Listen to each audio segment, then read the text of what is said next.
Queridos, qual é a razão por que nós fazemos promessas? Já parou para pensar? Se você analisar, avaliar com carinho o porquê nós fazemos promessas, você inevitavelmente chegará a uma conclusão. E a conclusão é que a promessa é uma garantia de uma palavra que você deu. Você faz uma promessa, você faz um juramento, porque por meio disso você está comunicando para a pessoa para quem você faz a promessa, faz o juramento, que você vai cumprir a sua palavra. Não é assim? Nesse sentido, o nosso país virou uma piada de mau gosto. Porque muitas promessas foram feitas e elas estão sendo descaradamente descumpridas. Descaradamente. Como se não existisse internet para analisar o antes e o depois, o passado e o presente, a campanha e a realização. Então, para nossa tristeza, o Brasil virou uma piada de mau gosto em função de muitas promessas que nós já sabíamos que não seriam cumpridas, mas que foram feitas com mão no peito, como se elas fossem ser cumpridas a todo custo. Não passaram muitos meses para que nós constatássemos a realidade. Nenhuma dessas promessas foi cumprida. Nenhuma delas. Qual é a conclusão que nós aqui chegamos quando uma coisa como essa acontece? A pessoa que prometeu perde completamente credibilidade. Não é assim? De modo que se ela fizer uma outra promessa, você vai olhar para ela e dizer, tá bom, valeu, até mais. Deus faz promessas. Agora, o que distingue as promessas de Deus das promessas que muitos homens fazem é muito simples. A palavra de Deus não falha. Deus é fiel. Deus é santíssimo. E aquilo que ele disse vai se cumprir. Não há a menor dúvida quanto a isso. Por quê? Porque nós olhamos para a história, seja ela mais distante, seja ela mais recente, nós percebemos, nós constatamos, nós verificamos a realidade do cumprimento das promessas de Deus. É verdade, algumas dessas promessas não foram cumpridas, todas elas, ou plenamente, mas isso não significa que elas não se cumprirão. Elas se cumprirão, só que não agora. Deus tem na sua agenda um programa de cumprimento das suas promessas.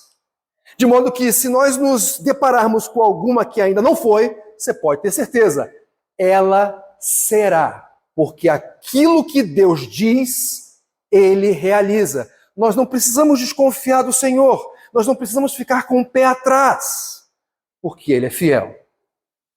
Mas, de fato, nós precisamos reconhecer que há promessas que foram cumpridas.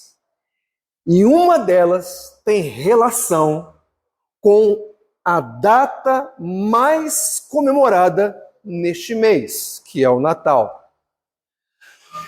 Deus fez uma promessa com respeito ao supremo profeta, ao supremo rei, ao supremo sacerdote. E ele cumpriu.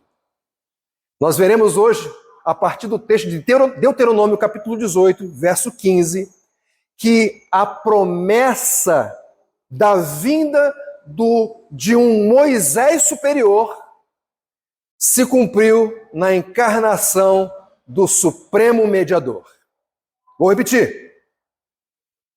A promessa da vinda de um Moisés superior se cumpriu na encarnação do Supremo Mediador. Então abra, por favor, a sua Bíblia aí em Deuteronômio capítulo 18. Vamos ler unicamente o versículo 15, que muito provavelmente é um texto que você conhece muito bem.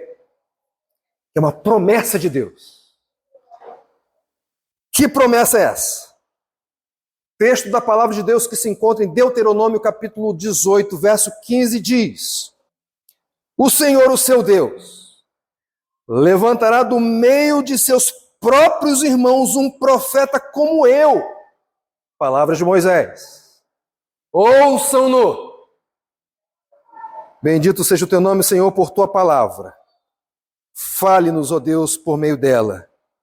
Precisamos de ti para expor essa passagem, de modo a honrar a ti e contribuir com a edificação dos meus irmãos e irmãs aqui presentes. Oramos dessa forma agradecidos em nome de Jesus, o nosso Senhor. Amém e amém. Por onde começar? Na realidade, nós estamos iniciando aqui uma série de mensagens intitulada Nossa Luz. E quando nós olhamos para um texto como esse, texto de Deuteronômio, capítulo 18, verso 15, a pergunta que nós devemos fazer é por onde começar quando o assunto é Natal, ou mais especificamente, a encarnação de Cristo Jesus. Veja, quando pensamos, ou digamos assim, quando as pessoas de um modo geral se propõem a pensar, refletir a respeito de Natal e procurar algum texto bíblico que fale a respeito disso, é quase que invariável que elas se dirijam para o Novo Testamento e mais especificamente para dois evangelhos, que são aqueles que relatam com mais detalhes este advento, o advento da encarnação de Cristo Jesus. Me refiro aos evangelhos de Mateus e Lucas. São dois evangelhos que narram, que descrevem esse advento com mais detalhes. Por exemplo, o evangelho de Marcos não vai se deter com isso. Ele já começa com o ministério do Senhor Jesus acontecendo. É por isso que eu digo que se você for sugerir um livro ou um evangelho bíblico para alguém que está começando na fé, eu sei que tradicionalmente se sugere o evangelho de João. Não! O melhor, pelo menos do meu ponto de vista, evangelho para sugerir para alguém que está começando na fé é o evangelho de Marcos. Porque, comparativamente falando, o evangelho de Marcos é mais simples do que o evangelho de João. Se você olha para o evangelho de João, queridos, especialmente se nós fizermos isso de uma maneira mais detida, mais atenta, nós vamos observar e constatar muitas complexidades ali, que não são, digamos, tão acessíveis ou palatáveis para aqueles que estão começando na fé.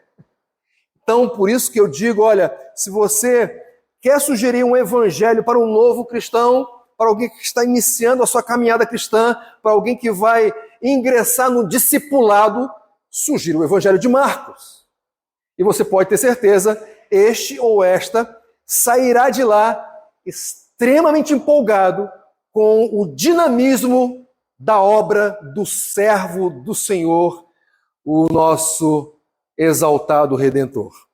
Pois bem, a tendência, pelo menos geral, é de quando for procurar algum livro bíblico que fale a respeito de Natal, a tendência é buscar um dos evangelhos, e mais especificamente Mateus e Lucas.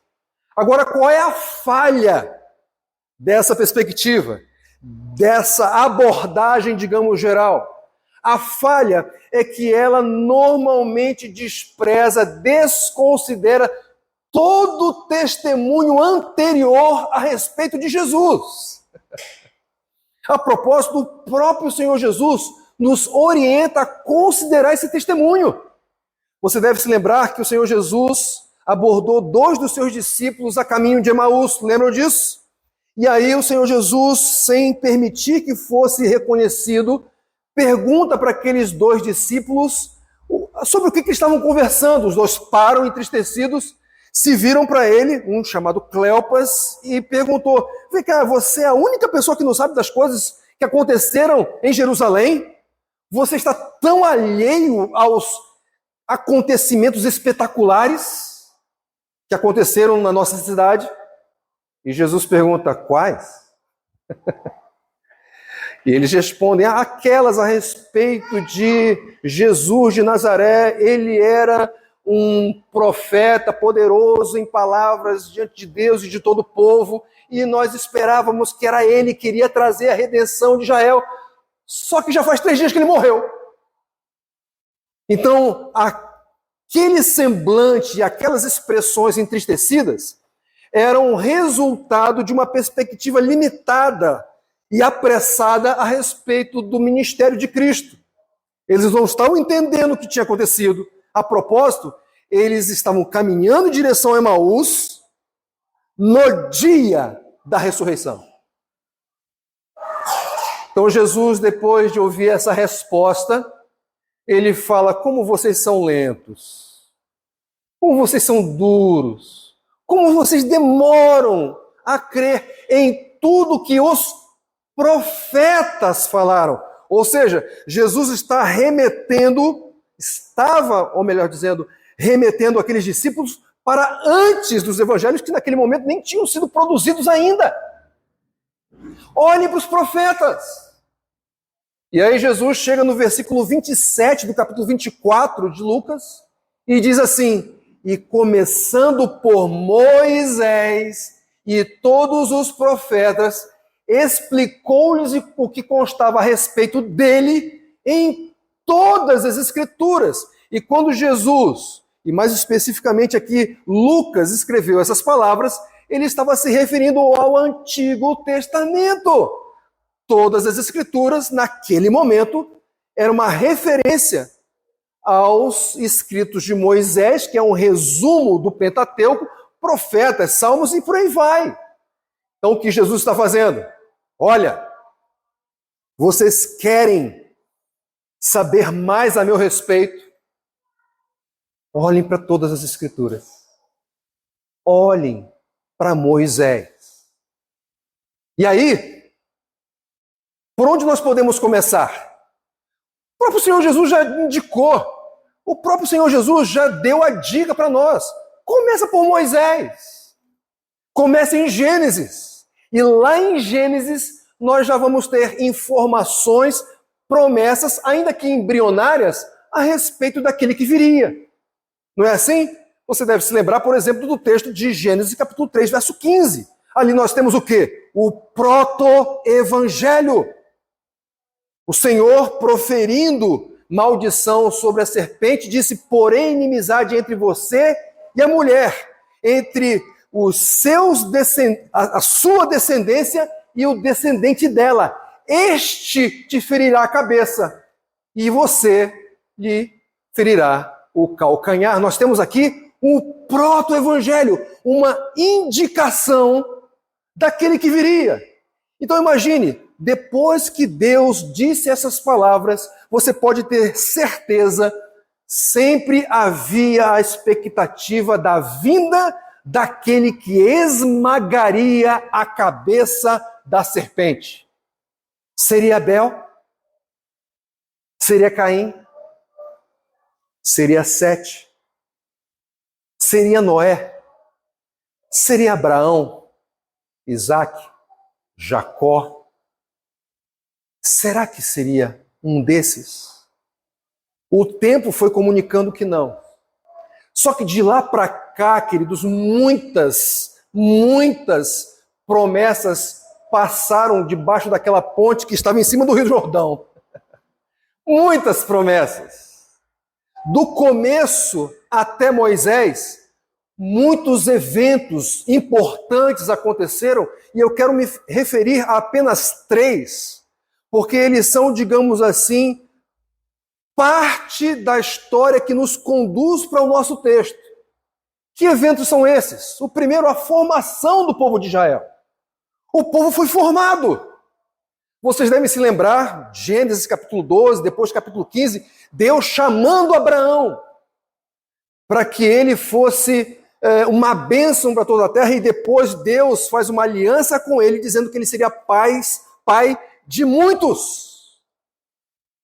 Então nós vemos a partir de Abraão a formação do povo de Israel. Anos depois, o povo vai para o Egito por causa da fome. Os filhos de Jacó vão para o Egito para serem assistidos naquele momento. E depois da morte de José, levantou-se um outro faraó que não o conhecia, e vendo o crescimento daquele povo, o povo de Israel que ainda estava lá, ele tomou uma decisão. Esse povo está se tornando mais numeroso que o nosso, então vamos escravizá-los. E essa escravidão aconteceu, e ela durou cerca de 430 anos. Então nós tivemos a formação do povo de Israel, mas nós também tivemos a escravidão desse mesmo povo. Só que Deus levanta uma pessoa. Deus levanta um profeta. E essa pessoa era Moisés. E aí, o que nós temos? Nós temos a libertação desse povo. A libertação do povo de Israel. Portanto, nós estamos nos aproximando do nosso texto, que tem um contexto amplo, um contexto geral. Qual é o contexto amplo? Vejam, o povo foi liberto da escravidão. E esse povo peregrinou no deserto por 40 anos. Agora, eles estavam às portas de encerrar essa caminhada, na iminência de um estabelecimento. Uma caminhada longa, de 40 anos, estava prestes a ser encerrada. E agora, este povo, que na realidade são os filhos do deserto, porque os pais desses filhos morreram ali, porque foram desobedientes ao Senhor, porque idolatraram, foram e se envolveram com prostituição, idolatria, e Deus então os disciplinou com a morte no deserto, de modo que apenas os filhos daqueles estavam ali às margens do Jordão, prestes a entrar na terra prometida. E é por causa disso que Moisés, diante daquele povo que precisava ser instruído na lei do Senhor, renova a aliança, repete a lei do Senhor, para que aquele pessoal, os filhos do deserto, soubessem como eles deveriam viver na terra que Deus havia prometido para os seus antepassados. Agora vocês têm um código que vai dirigir, que vai orientar, que vai estabelecer trilhos para que vocês vivam de modo a glorificar a Deus na terra que Ele prometeu dar a vocês. Esse é o contexto geral. Mas aí quando nós chegamos próximos aqui do capítulo 18, nós temos um contexto mais imediato e ele é muito interessante, queridos. Porque quando nós olhamos para os versículos anteriores, sabe o que nós vamos perceber? Moisés dando instruções sobre a escolha de um rei. Você olha, por exemplo, aqui para o capítulo 17, a partir do versículo 14. Nós temos o que ele? Os decretos do rei. Havia algum dia no futuro que o povo ia se engraçar, ia olhar para os povos ao redor, todos com reis e eles sem. O que eles fariam? O que o povo faria? O povo desprezaria o Senhor e pediria um rei. Então Deus já está dando instruções para o povo para como e quem escolher para ocupar essa função, este ofício. Aí tudo bem. Só que Moisés continua dando instruções, até porque o livro de Deuteronômio se ocupa com essas instruções, como eu disse, para os filhos do deserto. E aí, o que Moisés vai fazer? Ele vai dar instruções a respeito da herança dos sacerdotes e dos levitas. Estão percebendo aqui? Ele fala sobre rei, ele fala sobre sacerdote, e no nosso texto ele vai dar instruções sobre o supremo profeta. Rei, sacerdote, profeta. O que seria isso? Lembram os ofícios de uma pessoa, não?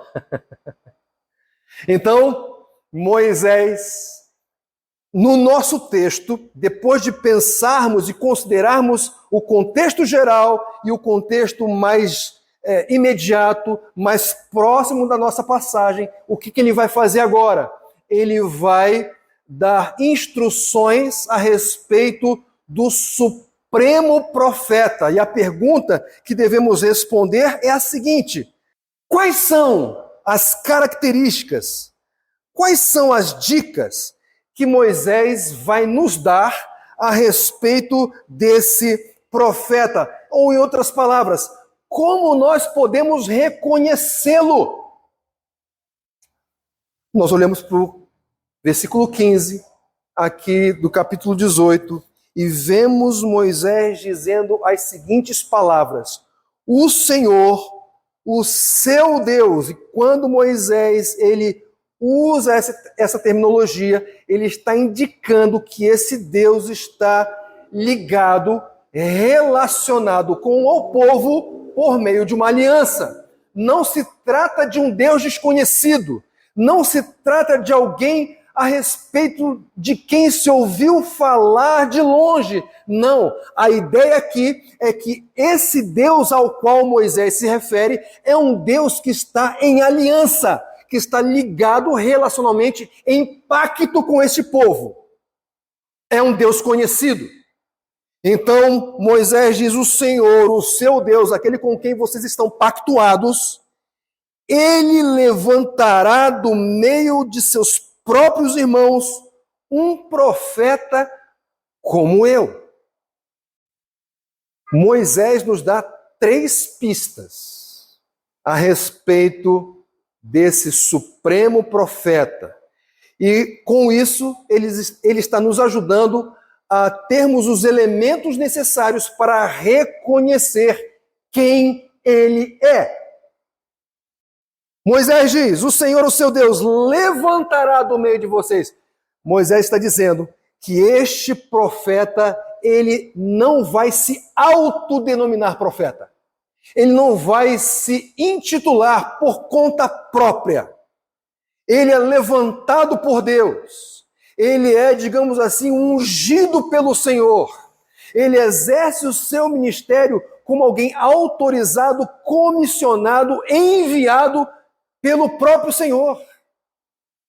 Então, essa é uma maneira de reconhecer o supremo profeta. Essa é a primeira pista, é a primeira dica, é o primeiro traço do perfil do supremo profeta apresentado por Moisés. Mas ele continua, ele dá um segundo indicador.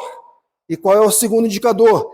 Deus levantará do meio de seus próprios irmãos. Que Moisés está comunicando para nós aqui? Ele está comunicando que o supremo profeta, ele não é um estrangeiro.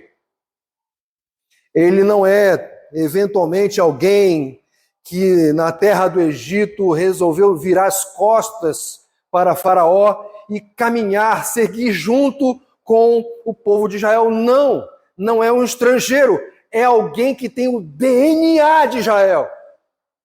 Em outras palavras, deveria ser um homem israelita. Não poderia ser qualquer outro homem.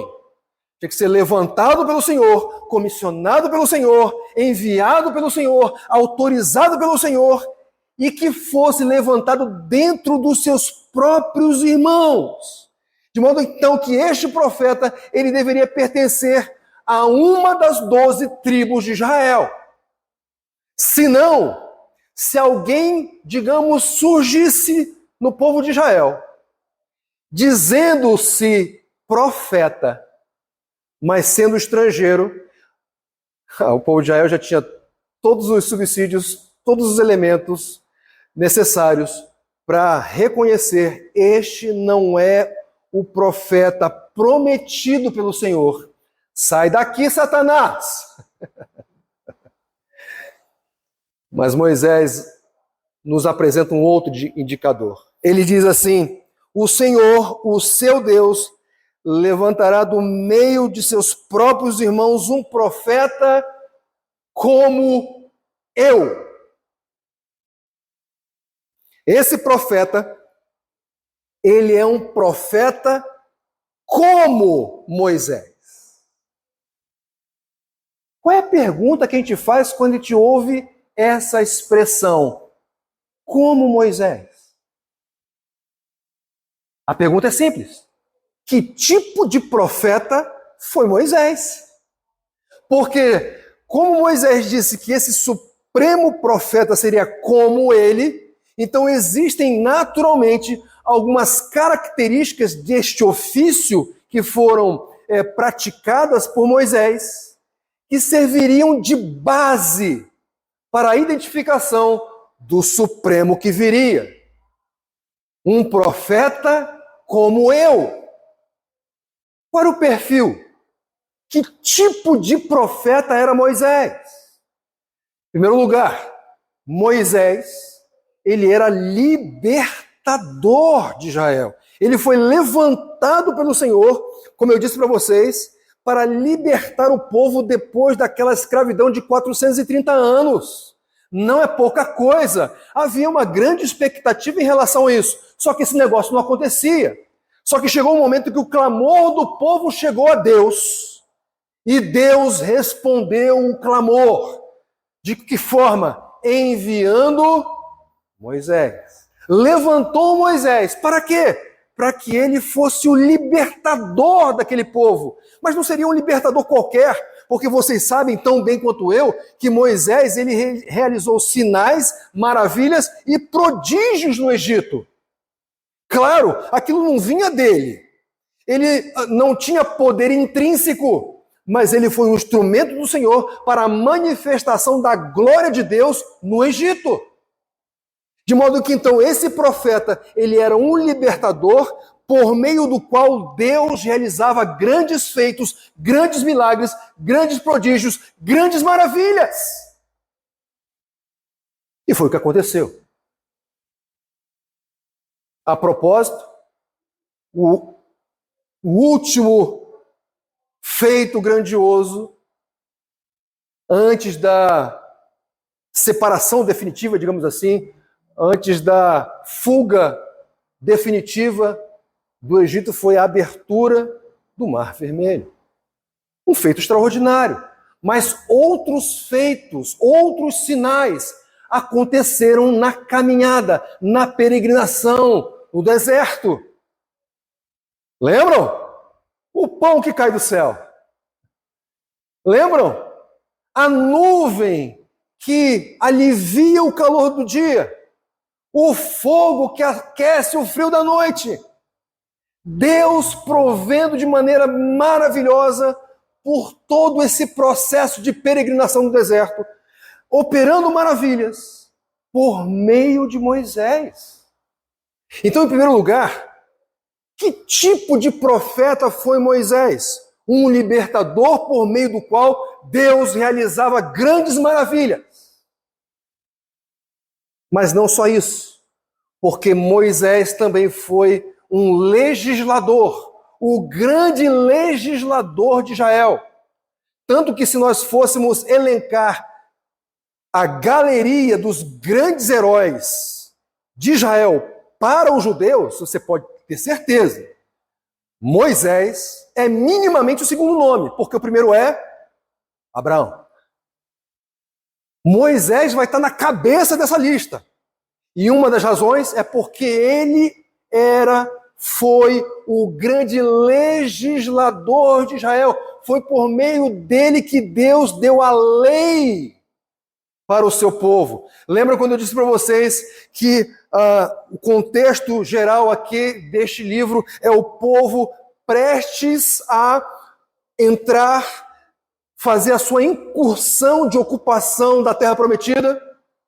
E que, em função desse cenário, Moisés começa a apresentar, renovar, repetir a lei.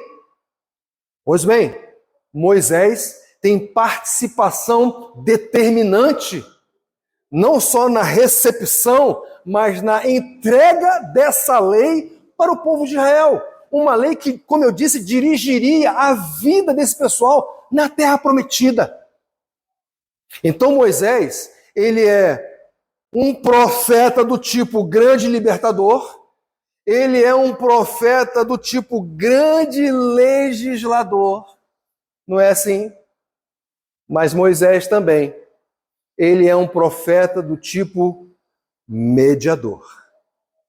A propósito, quando nós olhamos para a sequência dessa passagem, nós vamos perceber que Moisés vai fazer referência a um contexto um tanto quanto mais distante, que foi vivido durante a peregrinação. Veja só o que ele diz a partir do versículo 16. Pois foi isso que pediram ao Senhor. Então vejam, Deus faz uma promessa. Eu vou levantar um profeta como Moisés. Essa é a promessa. Por que Deus vai fazer isso? Moisés responde, versículo 16. Pois foi isso que pediram ao Senhor, o seu Deus. Aonde? Em Horebe. No dia em que se reuniram, quando disseram: não queremos ouvir a voz do Senhor, do nosso Deus, nem ver o seu grande fogo, senão morreremos. Lembram dessa passagem? O povo estava diante do Horebe e no cume daquele monte, havendo manifestações poderosas do Senhor, Deus se manifestando em fogo, trovões, relâmpagos, densas trevas, e o povo vendo aquilo. O que eu vou falar com esse Deus de fogo? Não vou não. Vamos levantar alguém que faça isso por nós. Nós precisamos de um mediador. Que mediador é esse? Era Moisés. Fale tu com ele e nós vamos te ouvir. Então, na perspectiva do povo de Israel era o seguinte: Moisés, a furada é com você. A gente vai ficar aqui no bem bom, você vai lá para o fogo, você vai lá para o relâmpago, você vai lá para as densas trevas, para as densas nuvens, e aí você volta e fala com a gente, na tranquilidade, na maciota. Ok? É assim que a coisa vai acontecer. Então vejam, Moisés então, ele é, a pedido do povo de Israel, um mediador entre Deus e o povo. E Deus atende o pedido. Assim, em resumo, que tipo de profeta foi Moisés? Libertador, legislador, mediador. Então é esse tipo de profeta, ou melhor, com esse tipo de profeta, que Deus levantaria o Supremo. Quem preenche esses requisitos? Quem se encaixa? Quem se harmoniza com estes pré-requisitos, com esse perfil já indicado pelo Senhor? A promessa foi feita, mas Deus não apenas disse: olha, vou levantar um profeta. Mas ele falou que tipo de profeta ele levantaria. E quando ele fala que este profeta seria como Moisés, ele está indicando, revelando, dando de bandeja para nós aquelas características, claro que não todas, mas os requisitos básicos para o reconhecimento daquele que se encaixaria justamente nesse perfil, nessas características. Quem se encaixa nesse perfil? Nós olhamos para a história, verificamos tantos outros profetas que foram levantados pelo Senhor depois de Moisés. A propósito, há um deles que, se eu perguntasse para vocês, vocês diriam Elias. Não é assim? Até porque o nome de Elias é um nome que perpassa Antigo e Novo Testamentos. Não é assim? Um grande profeta do Senhor. Mas Elias pecou. De modo que Elias não poderia ser um supremo profeta. Correto? Ah, eu sei outro! Ahá, Isaías! Mas foi Isaías que disse: eu sou alguém impuro, de lábios impuros. Eu sou caído, meu coração é corrupto. Então, Senhor, olha só, se o Senhor vai levantar um supremo profeta, me mira, mas me erra, porque não sou eu. Me mira, mas me erra. Não sou eu, não sou eu. Nós olhamos ao longo de toda a história de Israel e nós não vamos identificar ninguém que se encaixe perfeitamente com esse perfil. Até que a luz brilhou, a estrela indicou, na manjedoura se depositou Jesus. Jesus. É claro, quando nós chegamos diante da manjedoura, nós não teríamos necessariamente todas as condições, isso assumindo que nós fôssemos contemporâneos àquele advento. Talvez nós não tivéssemos todas as condições de perceber essas características no menino. Mas a revelação continuou. E aí, quando nós acompanhamos o progresso da revelação e as informações que são dadas a respeito de Jesus, a conclusão a que chegamos é: ele é o cumprimento daquela promessa. Jesus é o supremo profeta, o supremo mediador. Ele é o cumprimento dessa promessa. Deus prometeu, quando ele encarna, usando a terminologia visual, fenomenológica, quando ele nasce, Deus está cumprindo a promessa que fez. Nasceu o grande profeta, brilhou a luz deste que é o supremo mediador. Que coisa maravilhosa, gente. E aí a nossa pergunta é: ele de fato se encaixa naquele perfil de Moisés?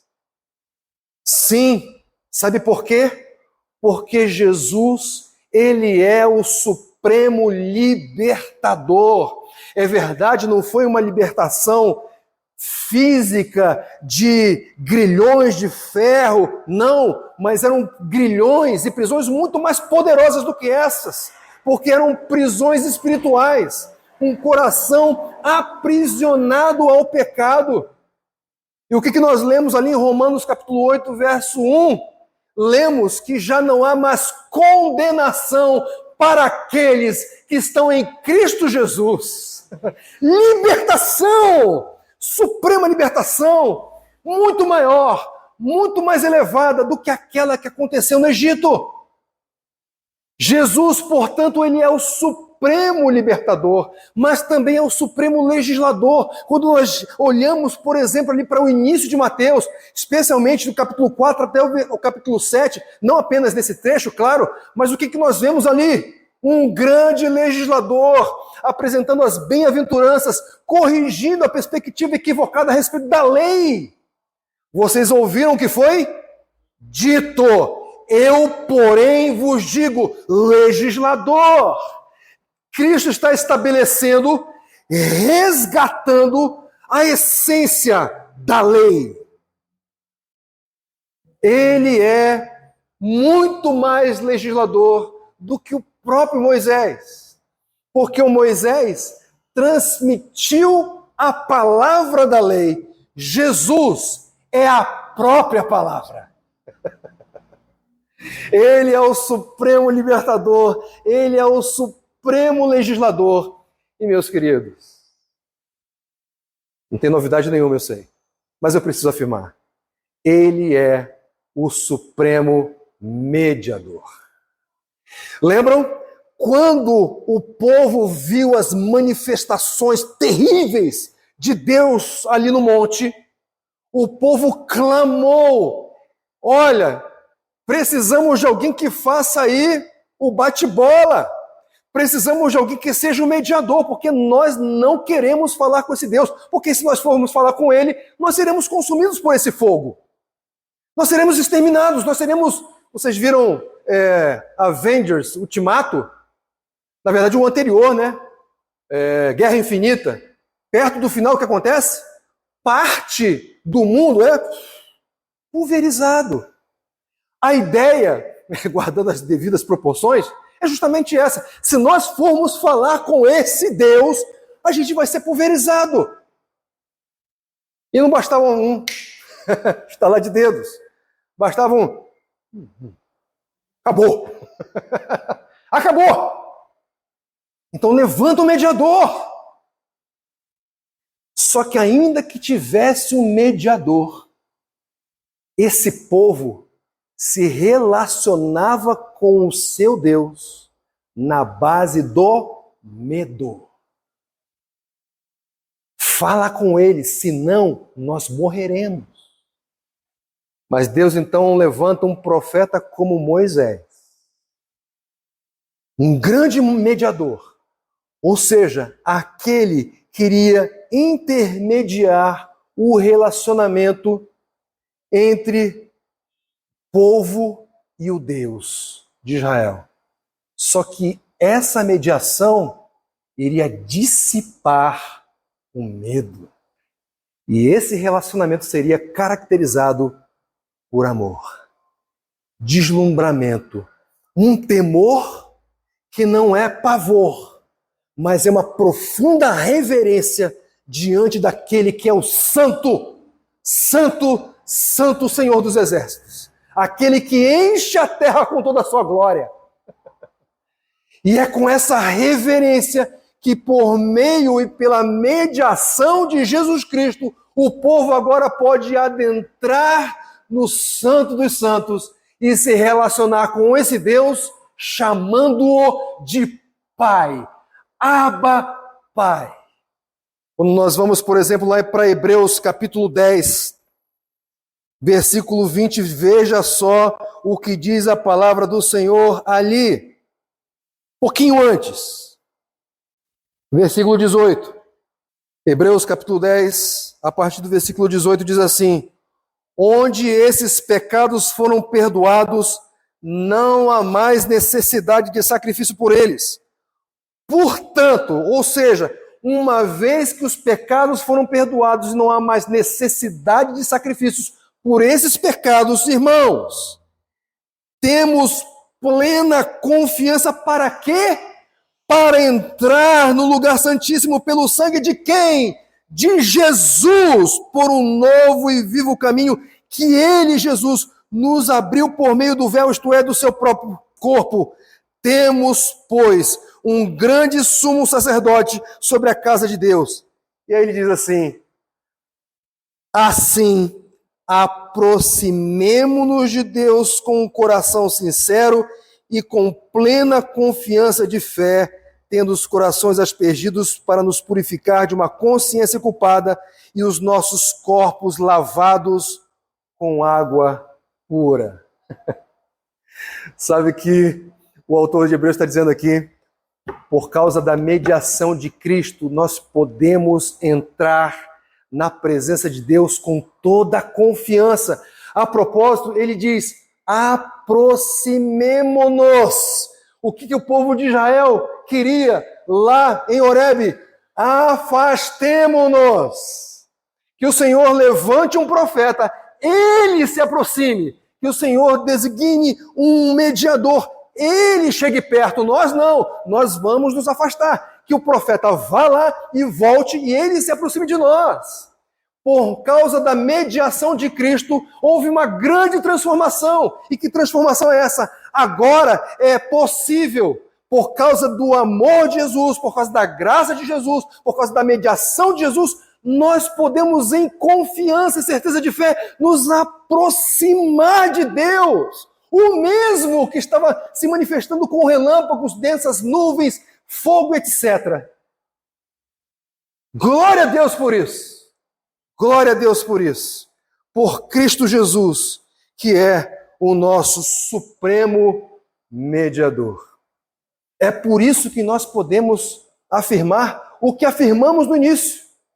A promessa da vinda de um Moisés superior se cumpriu na encarnação do Supremo Mediador.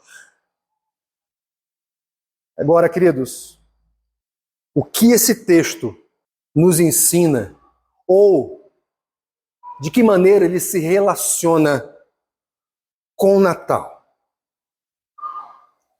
Em primeiro lugar, quando nós olhamos para esse texto, nós concluímos que o Natal ele já estava planejado.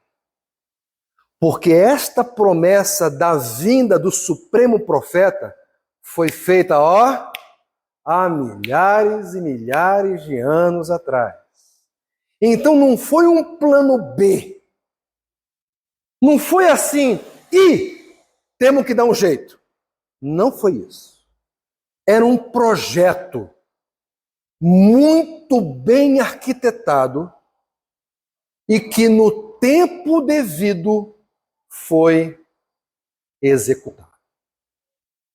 Então, a primeira conclusão ou o primeiro ensino que nós podemos extrair de uma passagem como essa, relacionando-a com o Natal, esse negócio não é de agora. O Natal já era planejado. E mais do que isso, nós podemos concluir com toda tranquilidade que o Natal é o cumprimento de uma promessa. Porque quando nós olhamos, então, para o Natal, a gente não olha de uma perspectiva popular. É o dia para cantarmos parabéns para Jesus. Não é isso. Não é isso.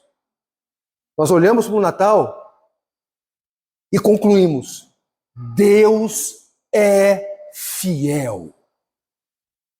Porque aquilo que Ele diz, Ele cumpre. Então, gente, isso deve nos dar uma enorme segurança em relação ao Senhor. Aquilo que Ele falar, quando nós ouvirmos, nós não precisamos ouvir com desconfiança, com temores, com o pé atrás, não. Porque Deus não é como os governantes dos nossos dias, não é. Deus é Deus. E se Ele disse, Ele cumprirá. A propósito, a palavra de Deus é cumprimento. A palavra de Deus é ação. Por vezes é uma ação que nós não percebemos. Por vezes é uma ação que nós não identificamos. Por vezes é uma ação que a gente tem dificuldade de verificar. Mas isso não significa que ela não esteja acontecendo. Semana passada, se eu não me engano, acho que foi isso. Preguei no texto ali de Mateus 9. Aquele texto em que descem um paralítico, se bem que a descida dele é relatada em Lucas. Mateus ele apresenta um relato, uma descrição um pouco mais resumida. E o Senhor Jesus diz assim: filho, bom ânimo, teus pecados estão perdoados. Aquilo causa, uma comoção nos mestres da lei. Como assim? Perdoados os teus pecados? Só Deus pode fazer esse negócio. E é verdade. O que eles não conseguiam perceber é que era Deus falando aquilo ali. Jesus conhece o pensamento deles, conhece o que vai no coração deles. E diz assim: por que vocês estão aí reclamando? O que é mais fácil dizer? Perdoados estão os seus pecados ou levanta-te e anda? Então, para que vocês saibam que o Filho do Homem tem poder na terra para perdoar pecados, levanta e anda. Queridos, Mateus não fala assim, ele apenas sugere isso. Mas Lucas diz, imediatamente o manezão lá andou. Andou. Por quê? Porque a palavra de Cristo é ação. Ele fala, acontece, por isso nós podemos confiar.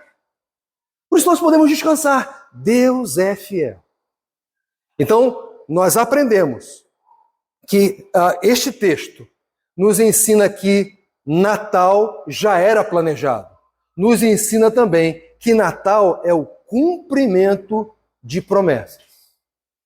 E mais, Natal nos ensina a disposição de Deus em se relacionar conosco. Portanto, o Natal é a garantia de relacionamento com Deus. Por quê? Porque ao levantar o supremo profeta, ele estava levantando o supremo mediador entre ele e os homens.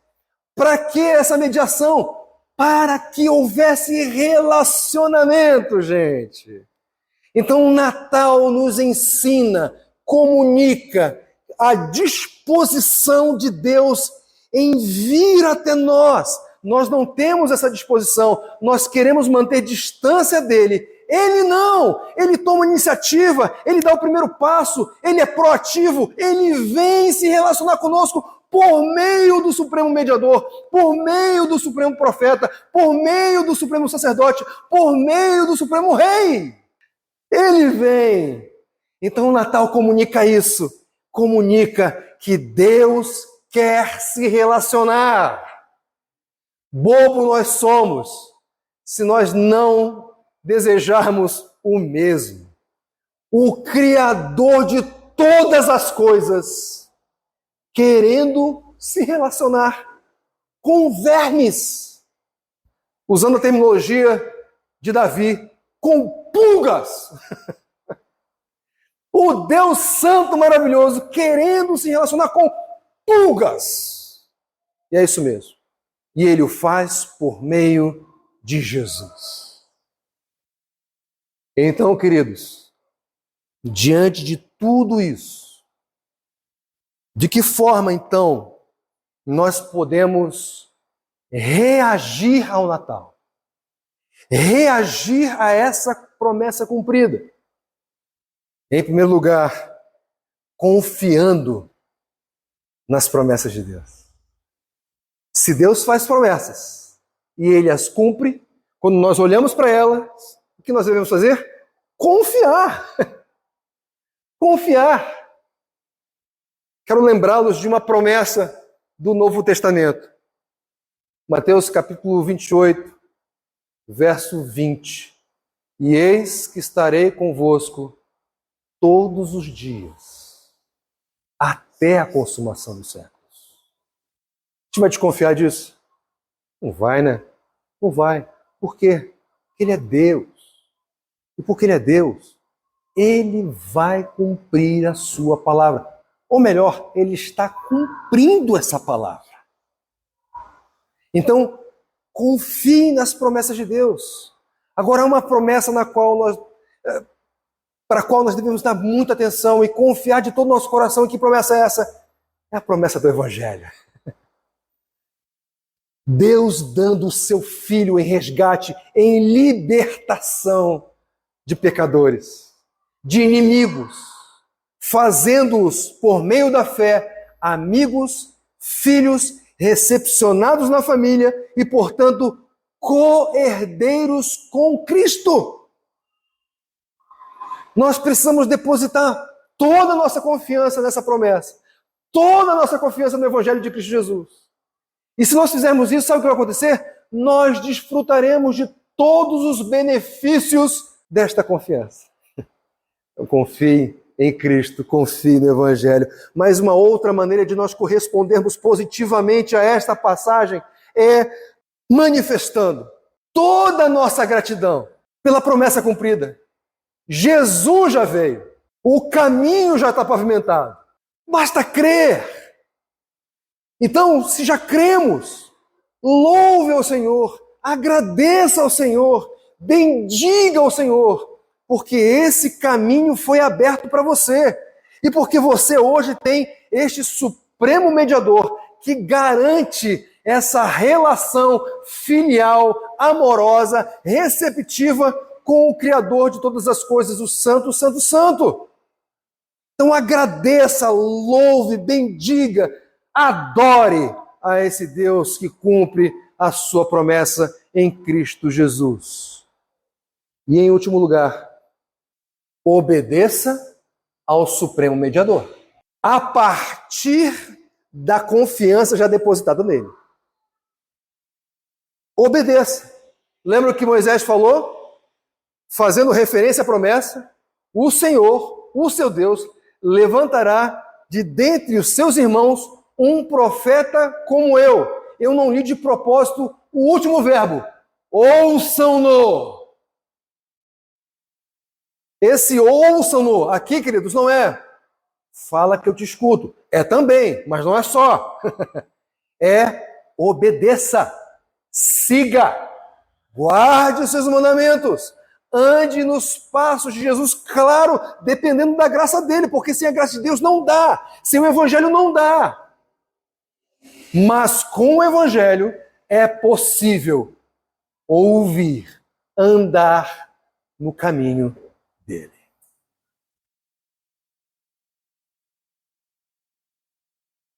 Normalmente, quando as pessoas fazem promessas ou juramentos, elas colocam a mão no peito, coração, levantam a mão.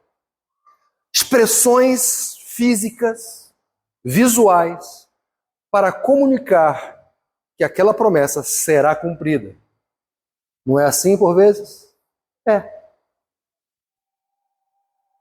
Mas quando um homem qualquer, e homem aqui no sentido genérico da palavra, faz essa promessa, sempre há potencial para ela não ser cumprida. Sempre há.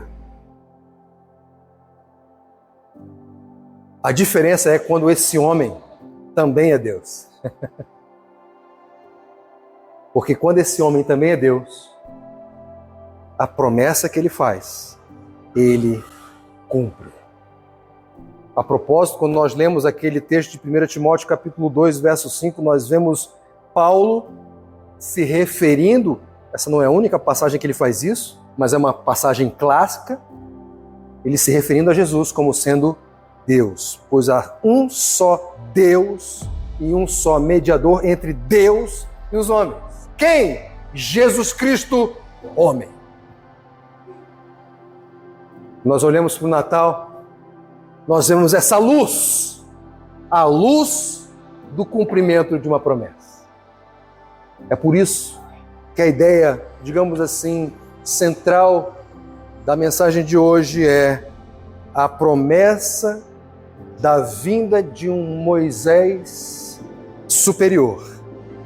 Se cumpriu na encarnação do Supremo Mediador.